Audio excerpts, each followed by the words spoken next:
Assalamualaikum warahmatullahi wabarakatuh. Hai anak-anak pelajar Fazah, apa khabar hari ini? Okay, jadi hari ini kita akan teruskan pembelajaran kita yang seterusnya untuk subjek ibadah, tajuk taharah dan bahagian-bahagian air.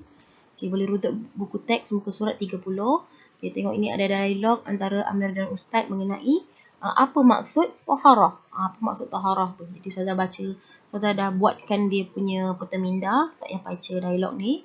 Okay, tengok. Taharah. Taharah dari segi bahasa dan istilah. Bahasa ni bermaksud umum. Istilah ni bermaksud khusus. Am dan khas.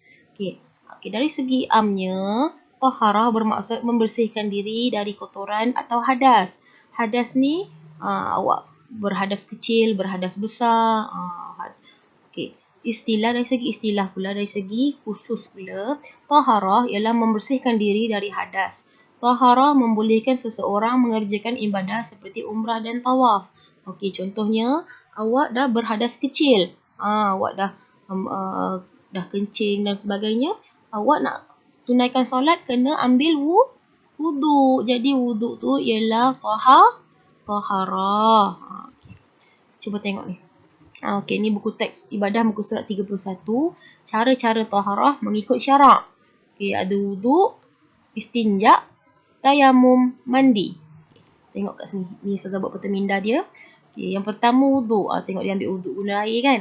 Yang kedua istinja. Istinja ni membersihkan najis. Okey, sekiranya tak ada air, ini adalah peralatan-peralatan istinja. Batu, daun kering, kayu, tisu, kertas dan sebagainya.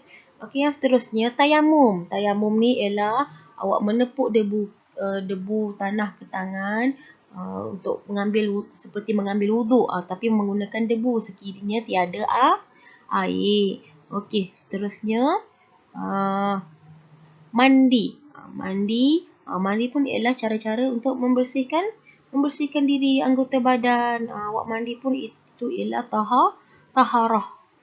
Okey, seterusnya. Okay, tengok muka surat 34, hukum dan dalil taharah. Hukum taharah atau bersuci adalah wajib.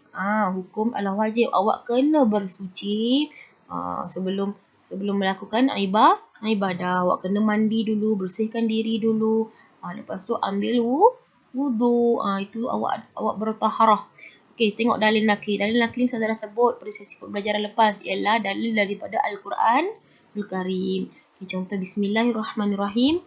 Innallaha yuhibbut tawwabin wa yuhibbul mutatahhirin. Sadaqallahul azim. Maksudnya, sesungguhnya Allah Subhanahu wa taala menyukai orang-orang yang bertaubat dan dia menyukai orang-orang yang menyucikan diri. Surah Al-Baqarah ayat 222. Jadi ayat ni membuktikan bahawa Allah itu suka hamba-Nya yang bertaubat kepada-Nya dan sentiasa menyucikan diri, membersihkan diri. Allah suka orang-orang yang bersih, yang cantik, mencantikkan diri, yang bersih. Allah suka. Awak pun sendiri mesti suka kalau tengok orang tu, bersihnya dia, wanginya dia.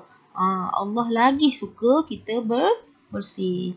Okay, seterusnya buku teks ibadah muka surat 35. Tengok ada pembahagian air.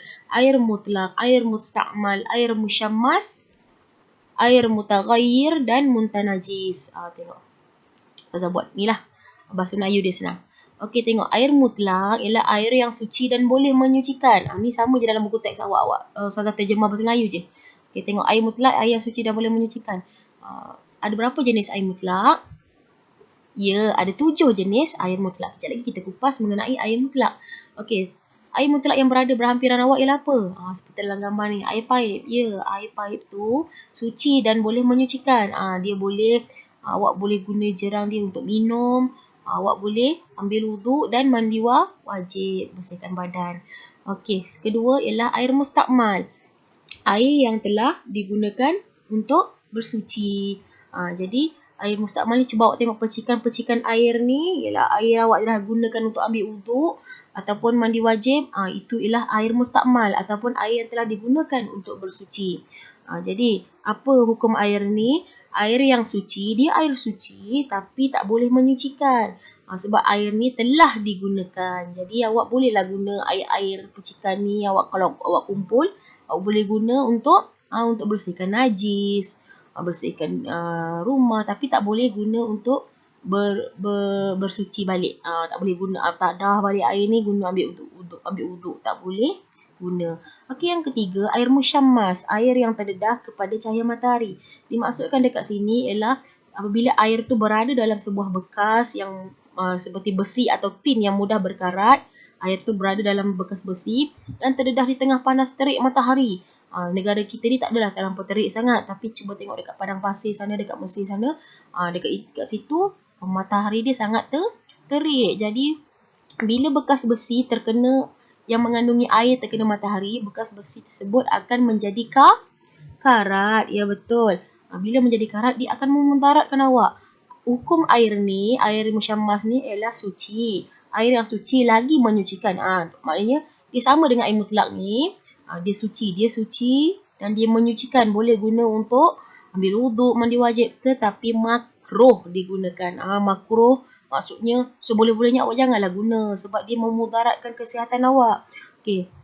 Tengok air yang dalam bekas besi atau tin yang terdedah pada cahaya matahari akan menimbulkan karat. Apabila karat tu terkena kulit atau tubuh badan menyebabkan penyakit sopak, kusta dan sebagainya. Jadi dia buat awak datang penyakit. Jadi elakkan guna air musyammas walaupun sifat dia suci dan menyucikan. Seterusnya, air mutaghayyir, air yang telah berubah sifatnya.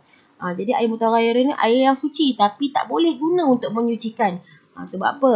Contoh awak ada air kosong. Air kosong tu ialah air mutlak. Tapi bila air kosong tu dah dicampur dengan kopi dan gula, sifat dia dah berubah jadi air kopi. Dia tak jadi air kosong lagi dah. Jadi air kopi. Jadi air kopi ni suci, awak minum boleh. Tapi awak tak boleh nak guna untuk ambil wuduk. Okay. Dia suci tapi tak boleh menyucikan. Seterusnya ialah air muntah najis. Air yang terkena najis. Air ni ialah air yang tidak suci dan tak boleh juga guna untuk menyucikan. Okay. Dia ada syarat dia lah 2 kulah. Jadi nanti Ustazah akan terangkan lebih lanjut mengenai air muntah najis ni untuk pelajaran yang seterusnya. Okey, seterusnya ialah Ustazah sebut tadi mengenai air mutlak. Jadi air mutlak ada 7. 1, 2, 3, 4, 5, 6, 7. Okey. Air sungai, air hujan, air paip, air embun, air laut, air saji, air mata air. Ini semua ialah air mutlak. Ni tengok bahasa Melayu dia. Air perigi, air embun, air sungai, air mata air, air laut, air saji, air hujan. Jadi ada 7 jenis air mutlak.